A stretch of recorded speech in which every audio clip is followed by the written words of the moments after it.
Hello and good day to you. Today we are with Honorable Sandra George, the Special Assistant to the Governor of Enugu State on Revenue and Monitoring, amongst many other things. Today we are going to be speaking with her on the situation on water in Enugu State. Okay. Hello.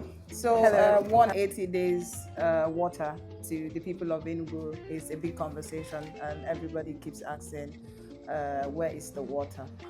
The truth is, after 180 days, as promised, majority of the zones in Enugu State received water. Post 180 days, what has been the focus for the Enugu State water team? So the water team has majorly focused on the last mile. So upstream, a lot of work has gone into it, and a lot of investment also has gone into the upstream part, where we try to regularize and also increase the volume of production to ensure that we get a minimum of 120 million cubic liters coming into Enugu City to serve the people of Enugu. Bringing it down to how will this water get to you in your house, in your shop, in your businesses. That has been the focus so far. Madam Sandra, we know that the government has done a lot in terms of water, smashed the 180 days target after coming into resumption. But to the woman or to the man on the street that cannot still open their tap to get water in their house, what exactly do you have to say to them? And not to be insensitive to the issues on ground, like I mentioned earlier, we have been able to bring upstream the amount of water required, but we have a little bit of work still going in around the last mile. How do we ensure that this water gets to the ordinary man walking in the streets of Enugu and living in Enugu State?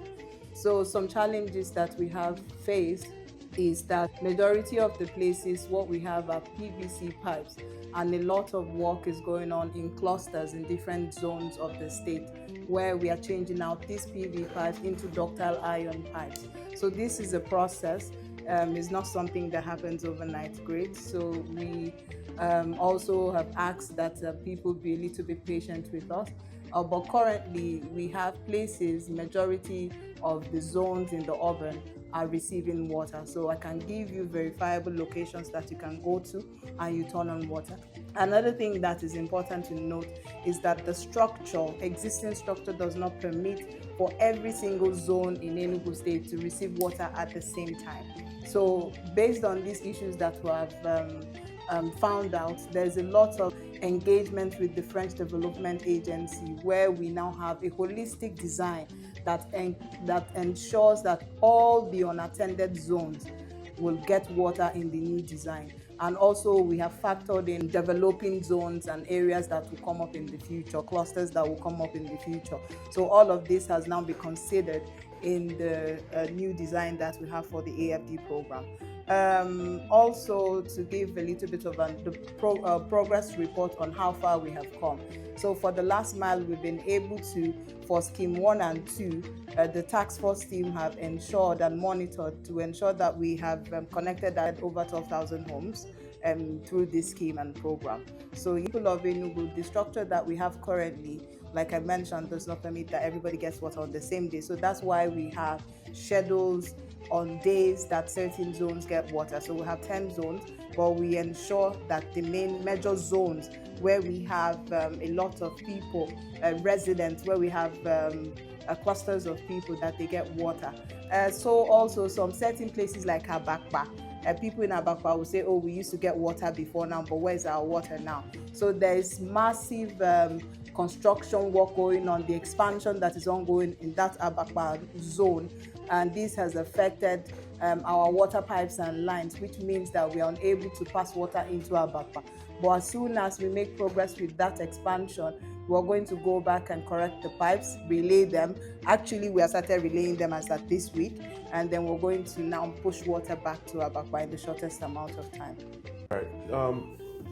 At the beginning, we were able to understand that after the government was able to pump a lot of water and then they released the water, so many houses got flooded because of the pipes there were, asbestos pipes that were, some of these pipes have been laid for more than 20, 30 years and all of that. And we also found out that some people had built on these pipes as well. So what is the government doing? Because I also understand that the government doesn't want to inconvenience people by, destroying those houses. Instead, I think there is a relocation of those pipes, and perhaps that is also one of the reasons why it's taking longer time. Is there something you want to say as regards it, and also like where the government head is right now? Yes, so we experienced a lot of challenges. So people have built along waterways, water lines. We found that trying to get water to certain zones in MNA and other clusters, in tracing these pipes, we found that people have fully developed along our water pipes. So what it means is that the government decides to go the hard way and start to demolish, and we're talking hundreds of properties along the way. And this is going to cause even more problem that we currently have. So the government decided that we're now going to start laying fresh pipes and finding new routes. So this is now taking some work and some time also, but we have made a lot of progress. Certain areas like Nza Street has never had pipes laid in them, and now you can say for sure how developed these places are. So what we're currently doing is that we're just boring across underground. So this is a process. We're trying to get water to fully developed areas like Nza Street, for instance, has posed a grave challenge to us. But what we have done, rather than going to demolish, is that we are just boring through major roads and buildings to get water to Nza Street and some other parts of Independence Layout. So what we're saying is that we're not the perfect people.